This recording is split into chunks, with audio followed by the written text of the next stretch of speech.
I had a client who was struggling to set boundaries with her husband. He was always calling and pressuring her to get home faster. Where are you? Why haven't you left yet? You aren't stopping there after work, are you? She was so tired of it, but she didn't know how to address it with him without blowing up. Here was their pattern. She would patiently put up with it all constantly until a particularly tired moment or hard day where she would just lose it on him. I don't have to tell you every second of my day. You aren't my parent. Stop pressuring me and find something to do with your life. Just because you're lonely doesn't mean that you can suffocate me like this. It was so rough. When afterward, she would feel just awful. Like, what kind of a wife talks to her husband like that? And he would get the message for a little while. And so he'd back off for a little while. But then slowly but surely, she would allow him to start making those comments, asking those questions. And in a matter of weeks, maybe a month, they would be right back to that same argument. He would be pressuring her to get home, and she'd be ready to explode from all the pressure again. What was missing from their equation here? Accountability. So let's dive in. Welcome back to the weekly fellowship where we gather for deep, transformational conversation in the fellowship of faithful women. I'm your host, Reagan Clement, and I love working with women in my life coaching programs and online community, the Rising Tide Fellowship. In prayer, I was asked to build community for women to be seen, heard, and nourished in this society of isolation and confusion. When I asked God how in the world to build a community like that with so little funds, his answer was simple: collaboration. So in the past year, I've asked many friends and coaches to step forward and offer their time, talent, and resources to make this community something really special for our members. And it's turned out to be really special for ourselves too. And our members have stepped up to contribute their own unique gifts as well.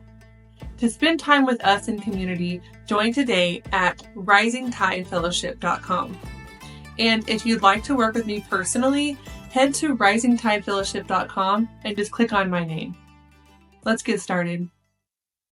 Accountability has a lot of different definitions, but it's really about communicating to someone to invite them back in to meet the standard.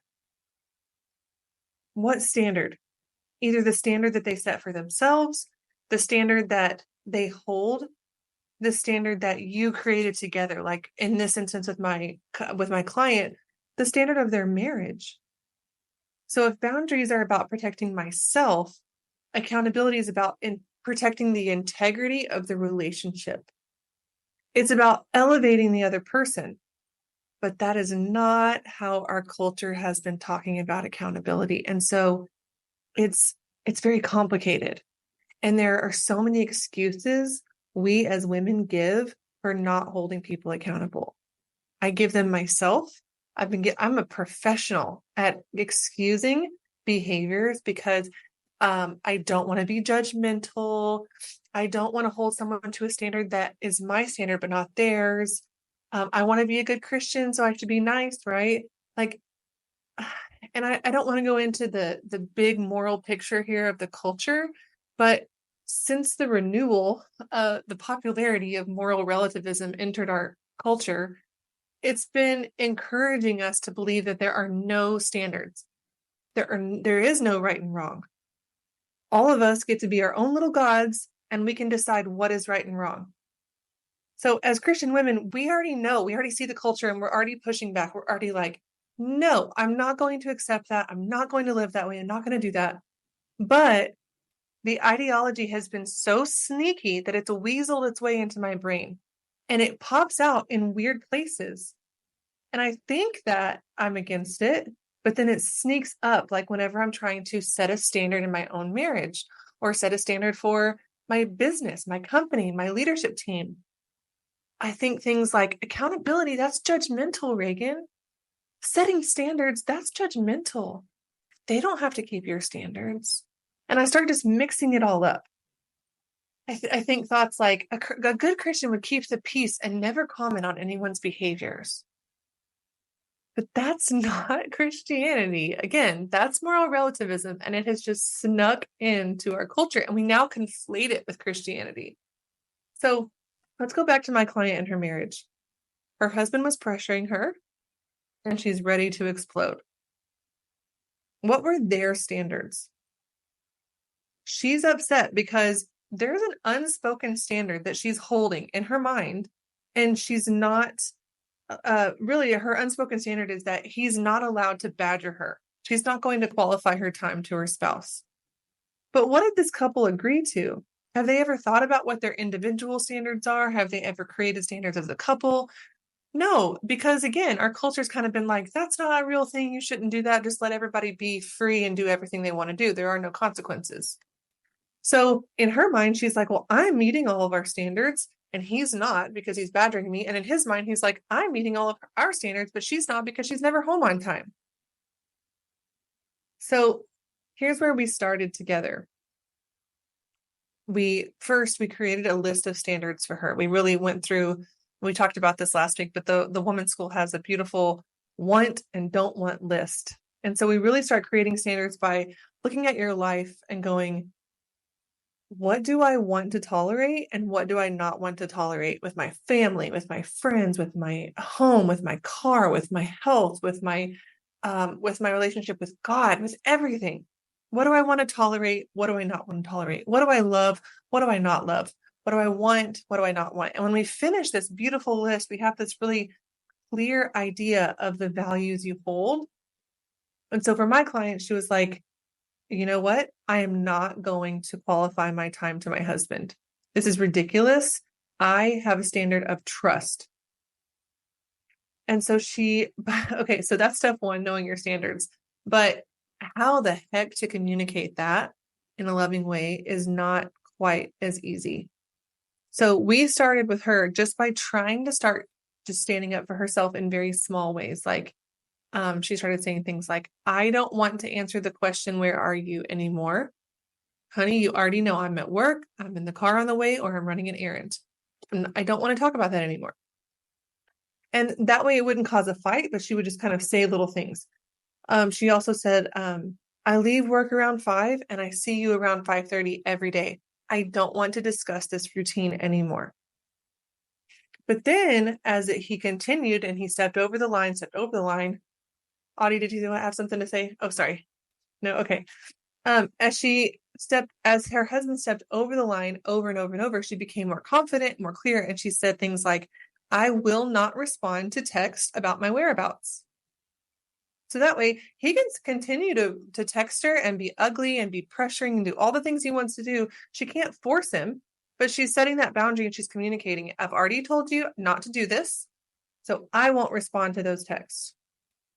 And then she got stronger. She said, I would love to talk to you on the phone on the way home, but I will hang up the phone if you bring up my time or my location. Can you guess what happened? It made him so mad. I think I would feel mad too, because she's setting a boundary and boundaries make me uncomfortable, right? She's basically holding him to a standard. You don't get to do that to me. And so it made him so mad. He became more and more angry and they had this huge argument. And when they finally had this argument, this has been going on for 8 years. But because she held him to a standard, because she set that boundary and communicated it, they had this argument and it came out like, honey, I don't feel like I'm badgering you. I feel like if I don't continually ask you, you will never leave the office. And he was really showing fear and worry versus anger and pressure. And then they really got to have that conversation. He's like, hey, remember those first 4 years we were married and you never left the office on time? Remember how you have a tendency to work late and you say yes to all the special projects and you feel scared to take any time for yourself? And so you work when you're sick and you work when we want to go on vacation. You answer your phone all the time. Like, this is a real issue. But for 8 years, they had been thinking that this was all about her time and nothing about him really wanting to feel like he's the priority in her life and not work. So then because they were able, she held him accountable. He was able to get to that place. And then they started making a plan together. What do we want our life to look like? What do we want our days to feel like? What do we want our mornings to feel like? Our afternoons after work? How can we each play a role in creating what we want here? And so the next thing my client came to me for help with was she said, Reagan, I need help setting boundaries at work. Because the truth is, I do not feel free enough to design my life with my husband because I feel guilty if I don't put work first. And so, really, what was happening is under the surface, my client was feeling intense pressure to be everything to everyone. And honestly, she was so ready to change that because her husband was at a breaking point. So, we started with her holding her husband accountable. And what a gift that was, because if she hadn't done it, he never would have come face to face with his real fear that he wasn't important to his wife. But in turn, he held her accountable to setting boundaries at work. And what a gift to her, because if he hadn't, she'd still be chained to her desk. So both the husband and the wife grew as whole persons. And then they grew together as a couple because they could feel the gift of accountability rather than the judgment. Audie, do you have any thoughts to add there? That's so relatable. That's just so relatable. I love to see the parallel of like standing up for yourself. And I love honestly, the intimacy, specifically in the husband and wife scenario and relationship where like that must have been a really big fear, like a really big deal. And like I can't imagine like the hurt that was coming from it. And so that's like you said, it is a gift. Like accountability is such a gift. It's such a like the freedom that they felt afterwards, I can only imagine. Like that must have been so awesome. But yeah, no, I am totally with you, Reagan. I feel like I went through a similar situation with my husband and I when we first got married. We didn't really have any standards set. And so we were just kind of like flying around, um, just, doing life like chicken with our heads cut off, just doing whatever we're trying to do, trying to figure it out. And then we'd be so angry about everything for no reason and frustrated, and nobody was on the same page. And I was like, I don't understand why you won't put your laundry in the laundry basket. Cause like, I feel like that's where it needs to go. And I couldn't articulate why this was important to me. Right. And it took us a long time to finally set those standards and understand like, oh, hey, like clean laundry is a good thing. And if all of it's in one place, I don't have to go find the dirty stuff. And so after we set those standards, holding each other accountable, um, I think in my experience with accountability, I didn't start off with a coach doing it. So I did not start off gently. I started off like your client had said, and I was just like, put your dang socks in that hamper, or like, I'm gonna, like, what is wrong with you? Like, it's right there. It's right there. And once I realized, wow, that's doing a lot of damage, and took a step back and I was able to kind of pivot a little bit. And before I started coaching, before I started receiving coaching, um, we were on the right track into becoming like holding each other accountable in a gentle way.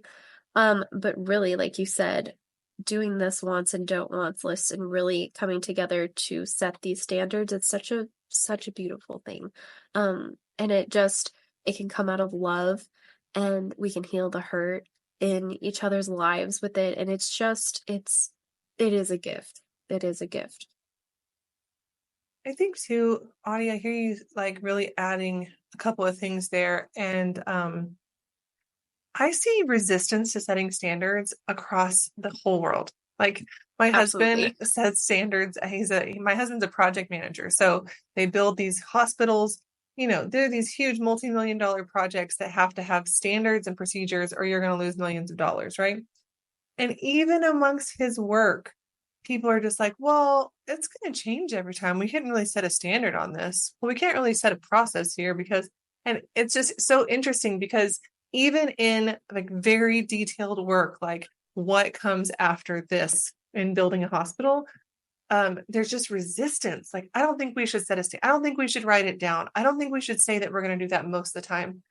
My husband always says, like, we can deviate from the standard, but we have to set it first, or we won't be deviating from anything. We'll just be flying by the seat of our pants. Yeah. And it's so fascinating to me why we resist it. And I really think a part of it is just because the culture's really like put that in our heads that it's judgmental. Yeah. But also there are a couple of other pretty famous myths about why we refuse to hold people accountable, even ourselves. One of them is we hope they'll change without feedback. Interesting. So I don't know if you're one of those people, some of our listeners, I'm sure those people, like, we almost think like, well, he's not usually like that. I'll let it slide this time again. And or we That's so true. even like little kids, sometimes we're like, well, he's tired, and we don't actually say, oh, you cannot speak to me that way. Yeah. So it's just interesting when we won't give people insight into the negative consequences of their actions, we're robbing them of the opportunity to learn from their mistakes. It's really easy to see with my little kids. Yeah, absolutely. No, I agree. I think like what's coming to mind is a conversation I had with a friend recently, or a colleague. We have another mutual colleague, and she hadn't spoken to her in a while, but I had spoken to her, I like literally I think last week. And so she had asked me just how she was doing, or if I had heard from her. And this friend of mine is like, she's she's so kind. Like they're both beautiful women. And out of the kindness of her heart, she was like, she's just been on my heart, and I was just gonna like reach out to you and see how she was. And so in my first thought, I was just like, okay, like yeah, I'll give you like a little bit of an update. So I was just like, yeah, no, I know she's doing good. I know this, I know this. And then afterwards, I was like, oh, wait a minute, hold on. Like, I don't want to gossip. And so I like, after I said that I didn't expel any personal information, I set this boundary here, and this friend and we have the same boundaries. We both don't want to gossip. And so I said, I don't know what you know. Do you mind letting me know what you know? Because I know that I know a little bit more, and I don't want to overstep and like give you too much information. And at first, I had like this fear of holding her accountable, that she was just going to come back and be like, why would you think I was going to give you too much information? Or like, I just wanted you to tell me what was going on. And I feel like we have that fear of holding someone accountable, and we don't want to do that because we're afraid of their reaction, right? And I just like, I submitted it. I was like, I don't know what's gonna happen, but I'm just gonna put this here. And I said it gently and calmly and kindly. And she just came back with like, oh yeah, for sure. Like I totally, yeah, on the same page. Totally wasn't trying to gossip. Um, this is what I know, which was less than I thought she knew. And I was just like, so my thought was like, just reach out to her. Like if the Holy Spirit's like calling you to do that, reach out to her. Like I think that's a great idea. And like we set the line there, and we walked that line, and it was just like a really beautiful interaction between two friends. But had I let that fear like get to me, my options would have been A, just tell her everything I know and gossip, or B, be like, oh, I don't know, like just why don't you just go talk to her instead about her. But there's like, and like we can touch on gossip in a different episode, I'm sure. There's such a loving moment, I feel like, between two friends talking about another, that are like genuine good friendship and connection that comes out of that. And I love that I was able to influence this situation and be like, yeah, go, like I'm sure she would love to hear from you. Like go talk to her.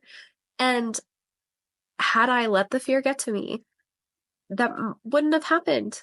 Like we wouldn't have had Mhm. that gift and that blessing. And so yeah, no, I think fear honestly is a huge driver. Fear of being told that we're wrong, or that holding someone accountable is wrong, or your standards are messed up and you should have different standards. And I think that one's the most powerful for me. It's like, oh my goodness, like you think that these standards you've set for yourself are superior to everyone else's, and you're like, no, but this is what I feel called to do, and the actions I feel called to take. um so yeah, fear, I think fear is a big one. That's so profound. Um, I wrote down yesterday, I was just kind of preparing for this, and I wrote down, if I'm too scared to hold my friend or my husband or my family member accountable because I don't want to ruffle any feathers, make them mad, or lose them, the truth is, I'm avoiding discomfort here at my own discomfort. I'm avoiding my discomfort at the expense of contributing back to the relationship, my honest and loving perspective. Yeah. And Oh, so it really looks like you're being nice, but it's not. It's selfish because you're really saying, I withhold growing this relationship because I don't want to feel any discomfort. yeah. Oh, that gave me chills, Reagan. That was good.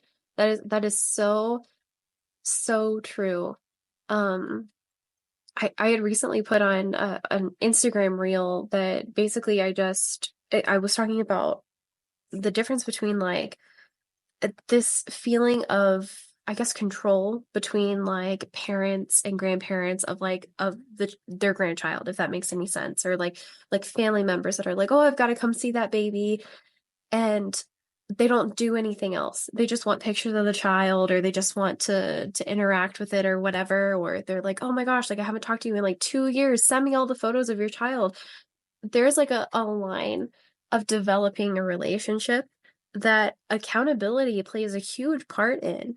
And if you're not respected on that line, me holding them accountable for not being in my life or for not contributing to the health and wellness of myself and my family, that means that me holding them accountable is not sending them pictures.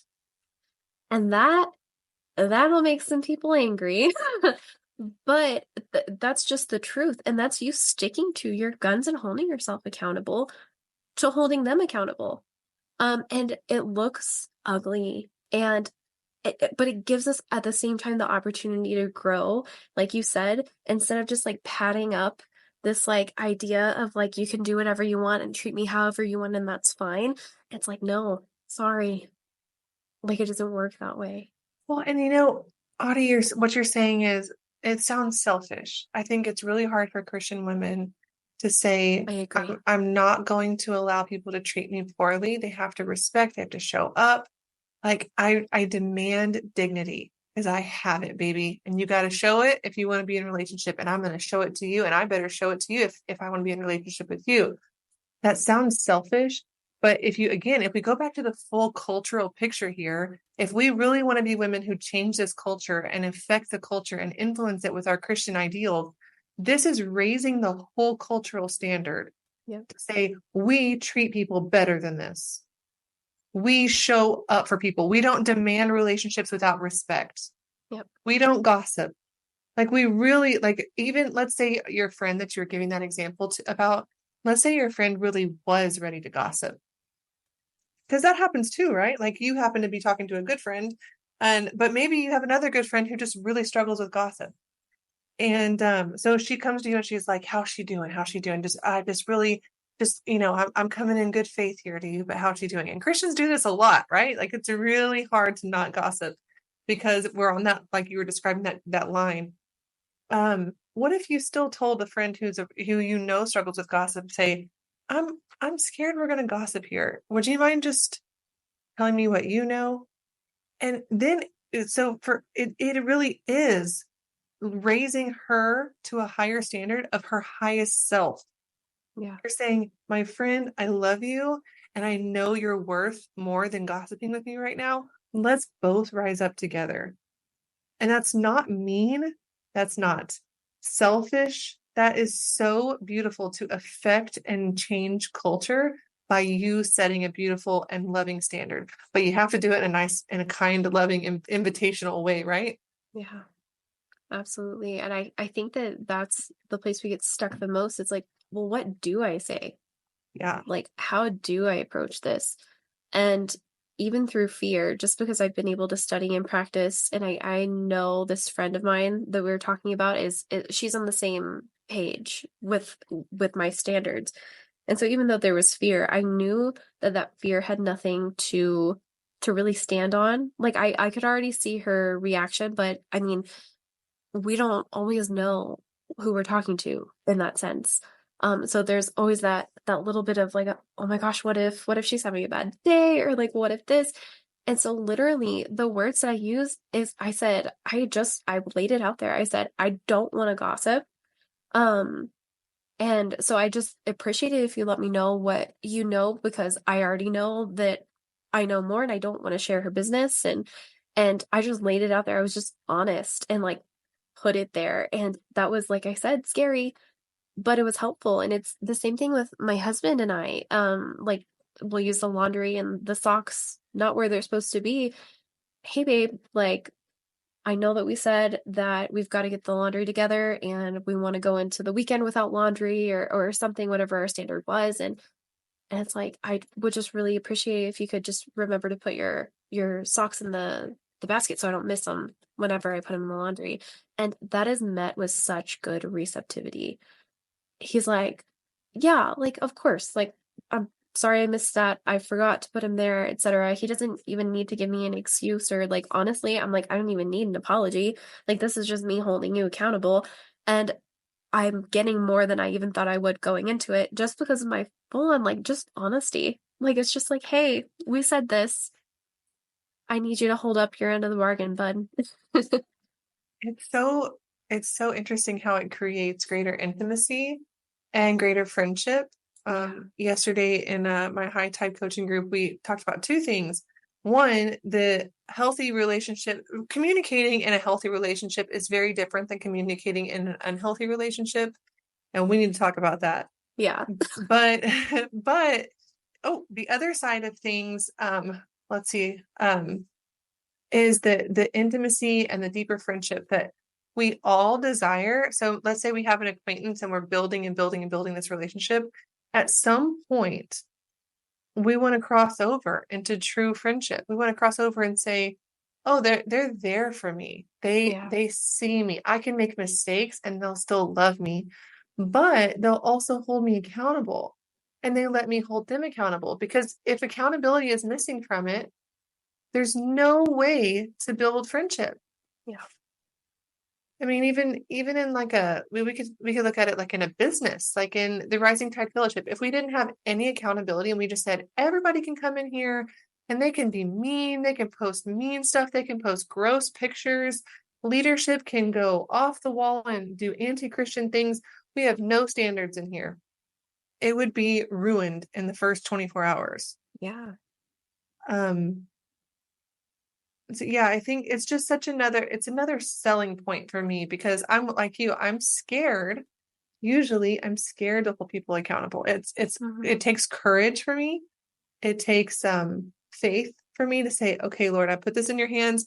However they respond, even if they say like, well, then I'm not going to be your friend anymore. I Yeah. put this in your hands. I have faith that you got this and I need to communicate this. Yeah. Um, I but then actually yeah, go ahead. Oh, I'm sorry. I was just gonna say that actually that happened to me. That's happened to me multiple times where they're like, I'm not gonna respect that. And I've responded in different ways throughout the years. But I want to say this one time, I had a completely different friend, completely different scenario. My husband and I were dating at this point, and she and I were she she's an interesting lady. And she just had like an interesting outlook on life. But like I'm a little weird and we just got along. Like it was a nice friendship. And my husband and I had had an argument, and rather than going to my husband and trashing him or whatever, I went to her and I was like, I just kind of need to vent about this. And like, I want a different perspective. And she was like, you need to dump him. Like, you need to get out of this relationship. Like, he is no good for you. Like, he's just going to do this to you for the rest of your life. Like, your relationship is doomed. And in this moment, I was like first, after I picked myself up off the floor, because I was just shocked. After I picked myself up off the floor, I was like, she can't speak to me like that. That was my first thought. It wasn't that I needed to defend him. It wasn't anything. It was like, how dare you speak to me this way? And I told her that I was like, I don't appreciate that. Like, this is not beneficial to me, like, how does that, it had nothing to do with even the conversation that we were having. It was just like, get out, like, be done. He's broken, which my husband is not like that. Like, we both have overcome a bunch of different obstacles, and it was like, we've learned and grown together, and we have a beautiful marriage. But had I just like listened to her advice, and like that makes me like crazy and toxic. And so taking that step back, and this was respecting myself and honoring myself. And this was honestly me holding myself accountable to not be treated that way. And in turn holding her accountable. And I ended the friendship over this. I was like, I can't do this. And I'm sorry, but I just can't do this. And that was difficult because I was worried, had I made the wrong decision? Was this too harsh? Was this? Was this that? And I was like, in this moment in time, with the other things that we had talked about, I was like, God is not calling me to like hold her hand as she walks this journey. Like, this is not my time. And I feel like that's something else we don't talk about enough in regards to like people's reactions. Um, because you can be gentle and loving all you want, but if you have somebody that's not ready to receive that and is full ready to like go tell you to dump your boyfriend because he's gross and not okay, um, we have to be ready and with our standards to know when to say, I'm sorry, I can't. Yeah. Well, and that's the difference where we're kind of going into healthy relationships versus unhealthy relationships. And we all Yeah, have moments, where we're unhealthy. We throw fits, we say something, we sin, we make mistakes. absolutely. And so I don't want to just oversimplify it, but in general, if you have a relationship that is dismissing your needs, puts you down, oversteps your boundaries, disrespects you, or accepts any of those things from you on a consistent basis, it's a pretty toxic and, an unhealthy relationship. And so as we grow and we start setting standards with our unhealthy relationships too, which I think is kind of the first step for many of us, because as we grow here, we're learning, we're growing, we're like, oh, I'm going to get better. I'm going to start respecting myself. I'm going to raise the standard in our culture. I'm going to be a better person. Oh, shoot. That means I have to actually tell her, don't. I had an example written down because I had somebody texting me accusations recently. And I was like, in a healthy relationship, which it's hard to know which one's which sometimes. In a healthy relationship, you could say something like, hey, I try not to have serious conversations via text. Can we schedule a phone call? But this is a very old, unhealthy relationship coming from a place of codependency. And I've tried and tried, we've done years of work to try to get better. But when I said, like, hey, don't text me accusations, 16 more came flying in. Hey, I'm not going to respond to these right now, but if you want to have a phone call, and then ugliness came. And so my response and my accountability has to be a lot stronger. And that's where I think we need to give people the idea of you get to be a lot more gentle and understanding with your healthy relationships because they are looking to respect you. They are looking to respect the relationship. And the other ones where they're not, when they're looking to misunderstand you so that they win and they hold the power and they get to manipulate you, then you have to be a lot more stronger, a lot more strong. So my accountability in that example was, you do not have permission to text me anything mean or accusatory. I am willing to have a phone conversation, but I do not partake in serious conversation via text. Yeah, And then absolutely. so more ugliness came in and I just deleted them all and was done responding. Because again, I would hope that this person would say, okay, I want to talk on the phone. When do you have time? But I mean, you hope and pray that they'll respond that way, but you don't get to control them. Yeah. And I think this is a part of accountability where a lot of people say, well, I don't want to hold people accountable because it's just controlling people. But it's not controlling people. They still get to do what they want to do. You get to call them into account and say, hey, we didn't agree on this. This isn't Yeah. okay. But if they choose to continue to do it, then you just get to choose how much you want to partake in that with your time. Yeah, I completely agree. I think that again, it's like, oh, this is selfish. Oh, this is this. Oh, this is that. Like, I want you, like, I think a good way to think about it is to think about our spouse or think about our child and somebody doing this to them. Because you wouldn't allow that to happen to them. So why in the world are you allowing it to happen to you? And this, like, it gets me fired up because there's so many women that do not know their worth and their value. And so we just sit here and let some, like, they let we just let people, like, just unload on us. Just treat us like crap. And it's like, imagine somebody doing that to your child. Imagine somebody doing that to your husband. Like, you have to teach your children to stand up and say no and scoot away and get out of the situation or fight back. And I think that's what we're afraid to do. It's like, oh, if I fight back for myself, it's bad. But if I do it for somebody else, it's in the name of holiness and it's fine. But it's holy to fight for yourself. And I think it was you, Reagan, that said this the other day. I can't remember who it was, but ultimately, I think it was Anna. Ultimately, you're responsible for one person. It was Denise. Sorry, three people, but we made it. It was Denise Jelinek. She said you were responsible for one person. And who is that? It's literally you. Like, it's literally you. And so if you're not willing to stand up for yourself, will you stand up for anybody else? It's just, it blows my mind. I'm sorry. Like, I'll get off my No, it's soapbox. I good. just, like, we have got to stand up for ourselves, because if we don't stand up for ourselves, we're not going to teach anybody else how to do that. And if we don't teach anybody else how to do that, that's part of generational trauma, is that we allow this same thing to happen to everyone else. There are 100 reasons, Audie. You're 100 reasons. And what we started today was saying, do you ever, I posted in the Rising Tide Fellowship, do you ever blow up on people? Do you ever blow up on people? And if you do, usually that means because you're like my client in the opening example, you held it all in. And so Yeah. when we don't hold people accountable, we rob them of the opportunity to grow. We rob them of, that loving contribution, but we transgress our own boundaries, which makes us drained, which makes us angry, which makes us resentful. We lose capacity. And then when you look at the big picture of like, hey, why isn't our culture more holy? Why are all these Christians like lying down and taking it? Because we've transgressed our own boundaries for so long that we're too tired to stand up against the culture. We don't have capacity or knowledge or understanding to stand up against the culture. And so it's like the answer is test it by its fruit. If you don't think standing up for yourself, if you don't think holding people accountable is fruitful, test it.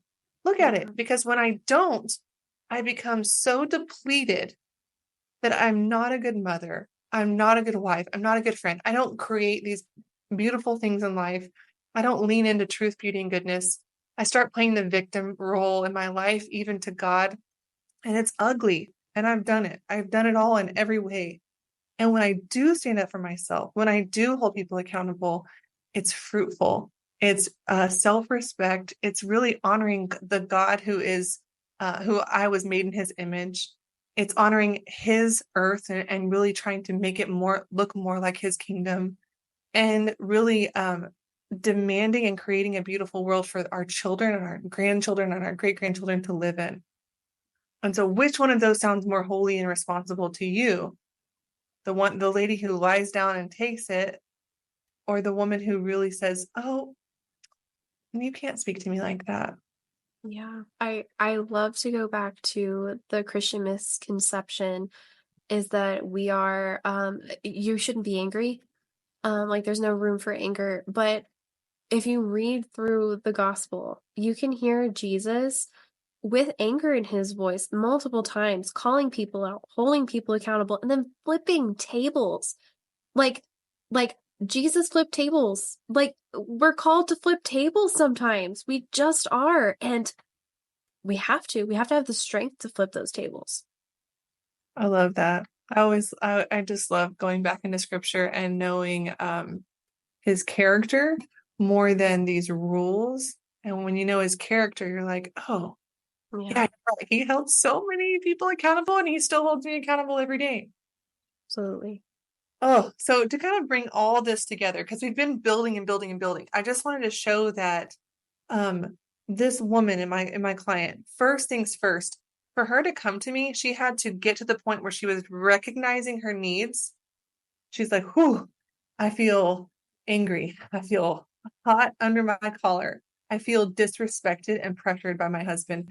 And that's what Anna and Denise have been trying to teach us in the last few episodes, is like just learning how to become aware of what we're experiencing, becoming aware of our needs, becoming aware of our emotions, just awareness and acceptance. And so my client would never even have come to start the process of healing this, to create a beautiful relationship. She never would have started had she not first honored her own needs and had faith that her relationship could be better. She was not willing to settle for what she had. She wanted more. And then we created standards for ourselves. And we talked about that last week with boundaries and creating standards and what that looks like. And then today, really starting talking about communicating that, how to communicate those needs and boundaries. We can really start communicating them before people cross them. Just saying things like, oh, I try not to gossip, or, oh, I don't respond to text after this time, or just those basic little things, like just to start communicating what your standards are so the people around you know those and respect those. And then when someone oversteps them, being confident enough to say it and hold them accountable, and then allowing them to hold you accountable. So my client was so beautiful because she came in ready to hold her husband accountable, but in the end, she was so humble that she allowed him to hold her accountable. And that's where their true growth was. It was really in her own freedom from that pressure of work. So I hope that just summarizes it all. I would love to open up the mics for our speaker or for our guest and just allow you guys to ask questions, share insight, whatever you guys have. We're here. We went way too long, Audie. That was kind of fun. I agree.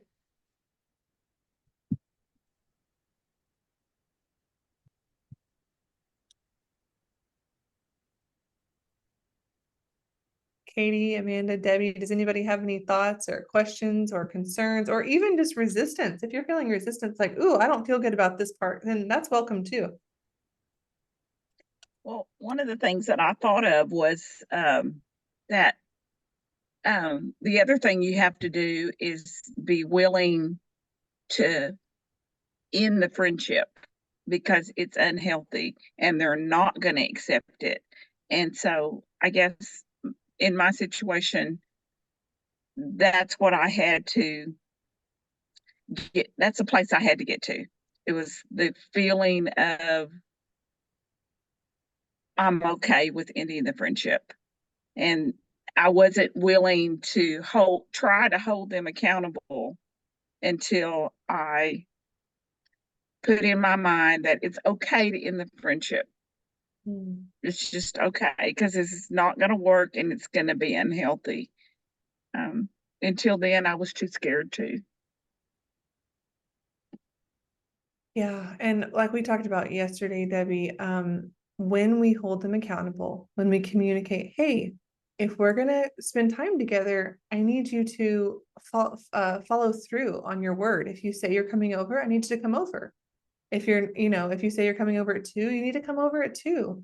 When we do that, if sometimes they refuse right there and they're ugly right there, like, nope. And there's, it's one thing to, Audie, if you and I were talking and you held me accountable, maybe at first I do react badly. Maybe I'm like, oh, I do not agree with you. I got to go think about this. I need a few days. I'll call you later.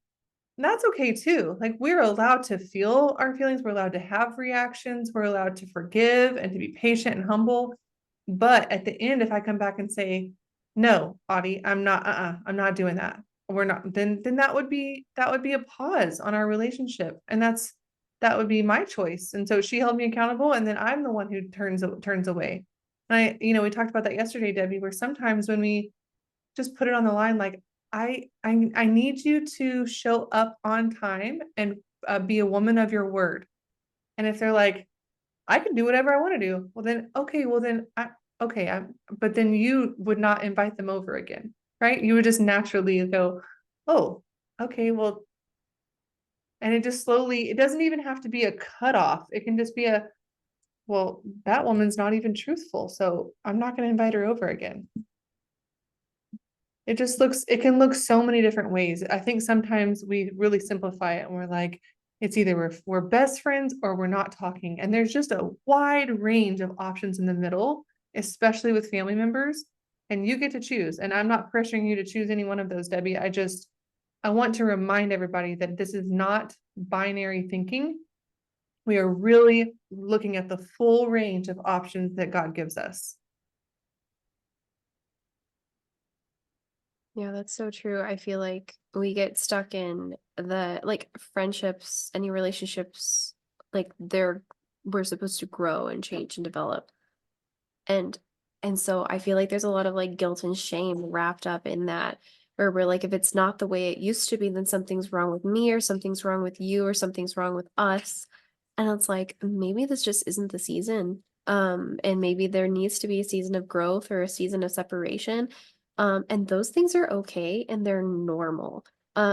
Especially with people that have, like, I would say friends and family that have known you for so long.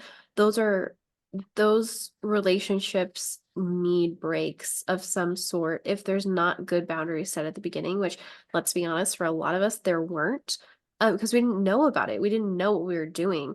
And so now that we do, and we are able to do that and hold people accountable and whatnot, I think that sometimes we just need to we need to normalize taking a break. Yeah. Um, trying to think, I wrote down some other things to share on that too, but I'm trying to remember which part exactly. There's just so much here with accountability, you guys. It's just huge. If anybody really wants to break this down completely, the Women's School has $99 skills. And so it comes with this like hour and a half, 2 hour video, breaking it all down, really helping you understand. And then it comes with this like 35-page document with all the specifics. And it's kind of like what we did today was more storytelling, and this is more like the deep understanding, knowledge, and facts behind it all, with lots of examples, lots of explanations of how this came to be, what the myths are, busting those myths. Like, just it's really beautiful. So if you need more understanding and accountability or boundaries, there's a skill for each one of those in the Women's School Skills School. Katie says, I can relate to your client situation. Implementing boundaries and accountability with my husband are a big struggle for me. It's physically and emotionally exhausting for me when I try to stand up to him, and it doesn't seem like we're making any progress. Do you have any suggestions on how to persevere when I want to quit trying to improve our relationship? I just want to hold you for a second to say like, oh, that's real. I think everybody would have different pieces of advice for you here. And since we visited before, I'm trying to like put more pieces of the puzzle together. So I would want to know more information first, honestly.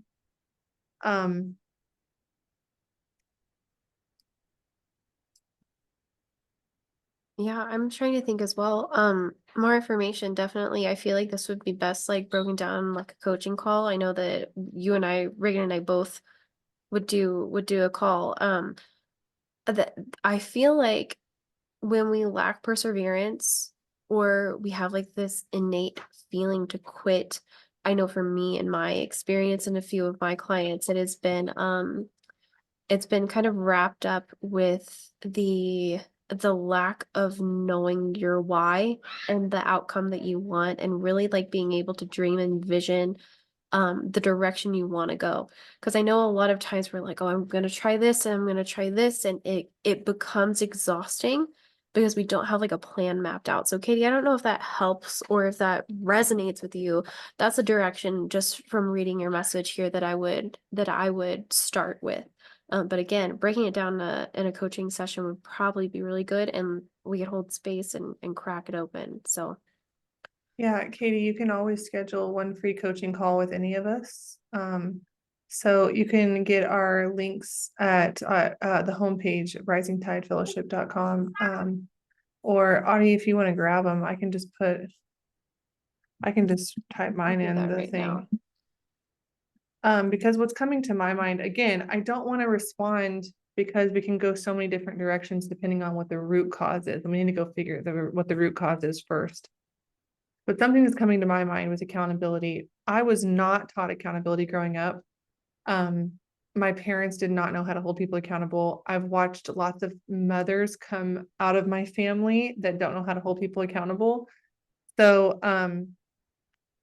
it's like there's a warning. Like if you think about a police officer, they can give you a warning or a ticket. And the ticket says, here's a consequence, bucko. I'm not even going to talk to you about it.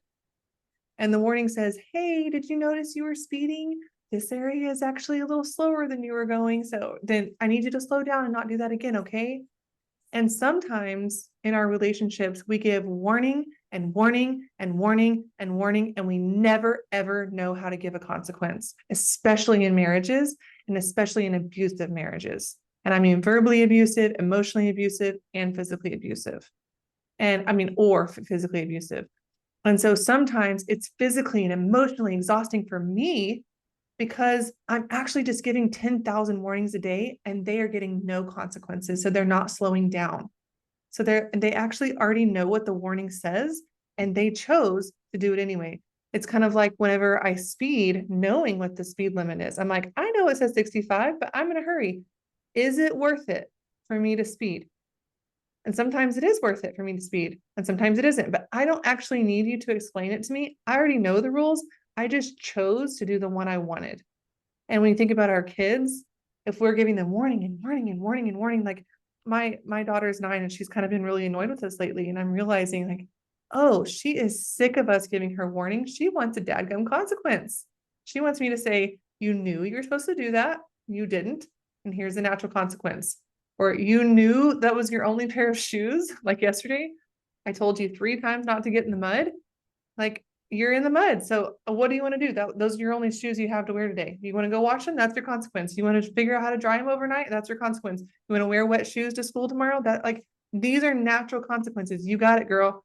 And she is tired of us talking about it.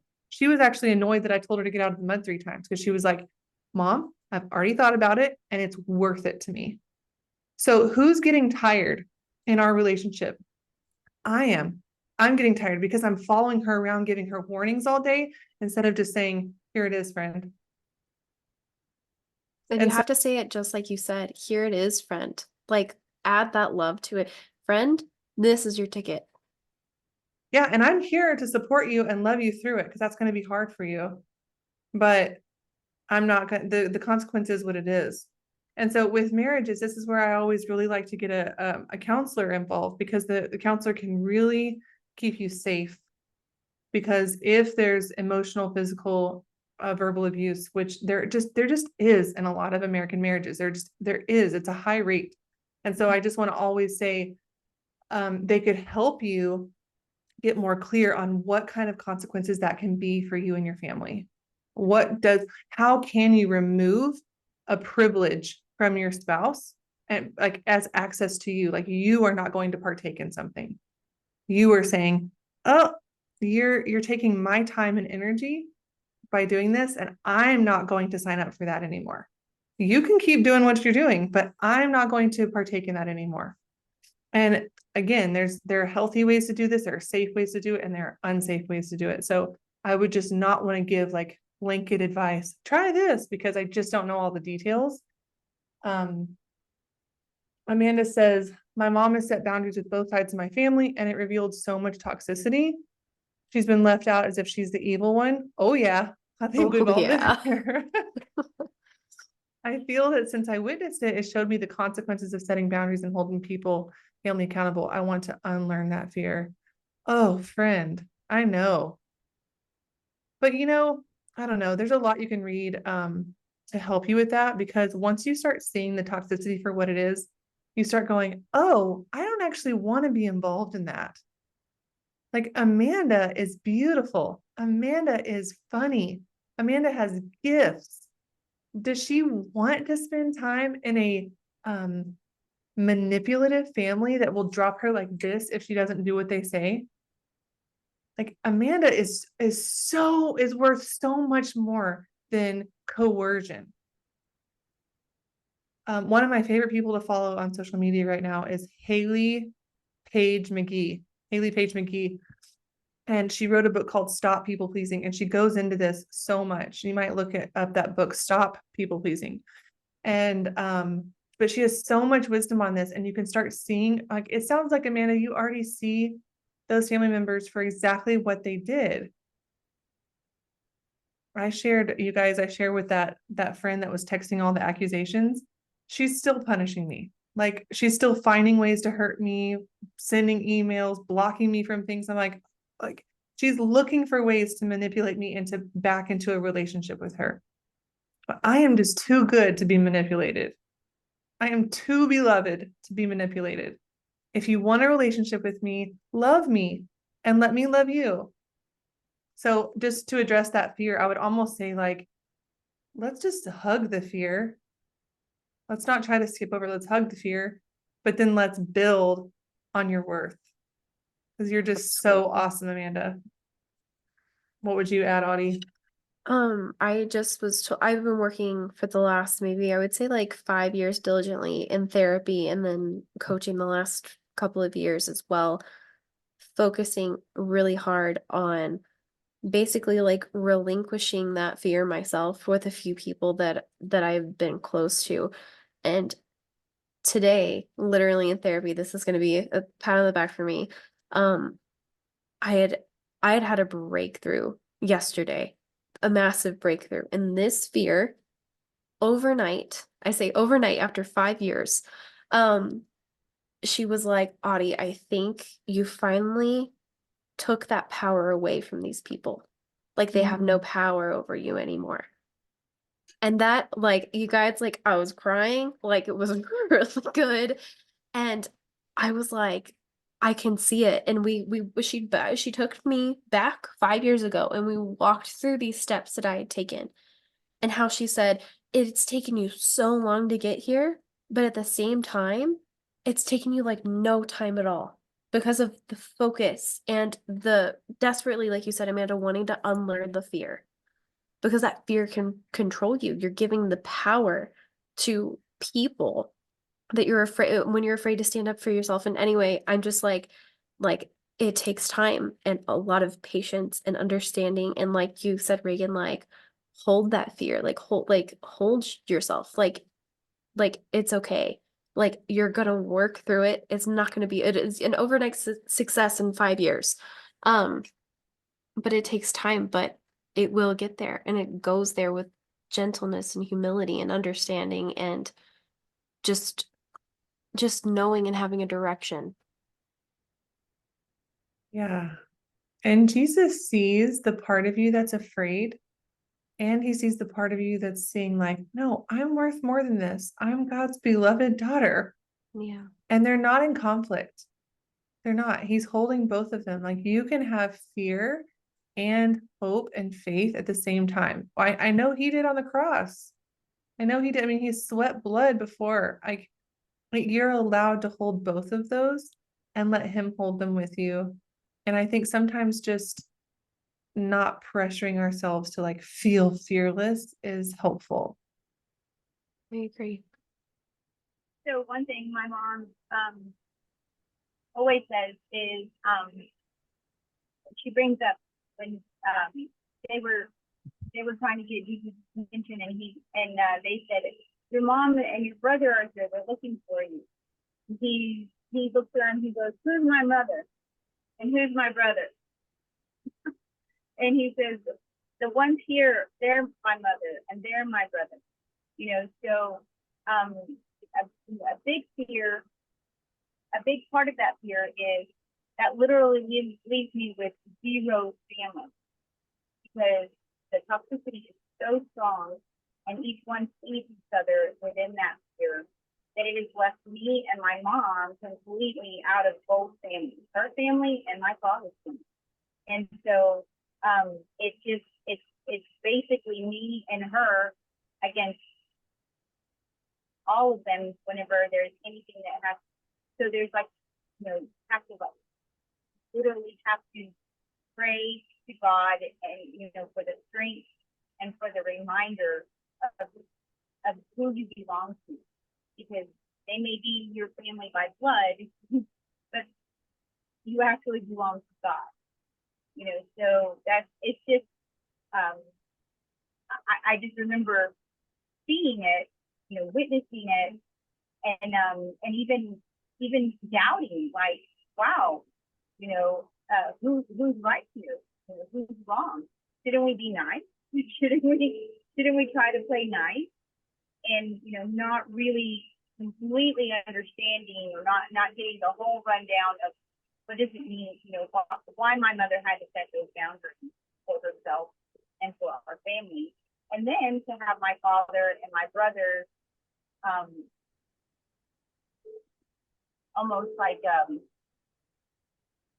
what's it called when it sabotage those boundaries. Mm. And that's a really big tough pill to swallow. So I see my mom, like, she sees it. She sees my father sabotaging the work that she's done to try to protect him from my brothers, from things.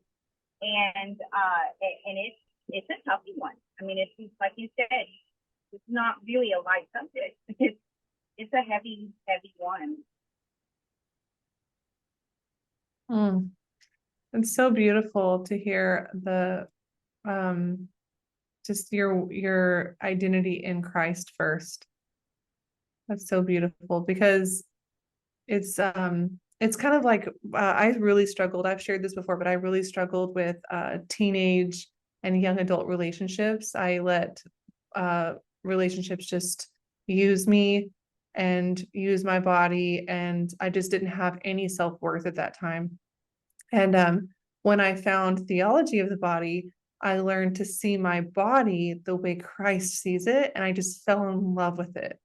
And I was like, oh, nobody else gets to treat this like any other way except the way Christ treats it. Like, this is so special and beloved. It is so beautiful. It is Christ's body. Like, it belongs to him, and it just shifted everything. It was kind of like, Adam and Eve, like, could see each other naked without thinking, and without using each other, without abusing each other. And then when they ate from the tree, they're like, oh no, we're naked, and now we have to cover because we start seeing it, we're using each other's bodies. And I just hear that with you, like this vision of, like, I'm putting on like the mind of Christ, and I can see my worth, and everybody else has to meet me there. And not like in a mean way, but just like, these are my standards, right? And when you think about, again, I just think it's so helpful to think of a young girl who's dating, because we all want a 16-year-old girl to have standards. We're like, oh girl, you're going to get eaten up if you don't have standards. Have standards. But then when it comes to Amanda and her family, we're like, oh, maybe it would be more Christian if you just didn't have standards. But no, Amanda is just as valuable as that 16-year-old girl. She is just as worthy, and she is just as important to Christ, and she's just as loved. And I love your analogy of that, Amanda. Thank you for sharing that. We're over time, you guys, but this was so nice. Feel free to, if you have any other comments or follow-up comments, feel free to post in discussions anytime in the Rising Tide Fellowship. You're welcome anytime to go post in our discussion group. It's that little tab on the left side of the screen. Click discussion. You can share a post, a picture, a thought, a poem, anything, or just reflection. Like if in a few days you're like, I have a question about this, or I was thinking about this, just share it, because we want to hear it and we want to connect with you throughout the week. So we'll see you in the Rising Tide Fellowship.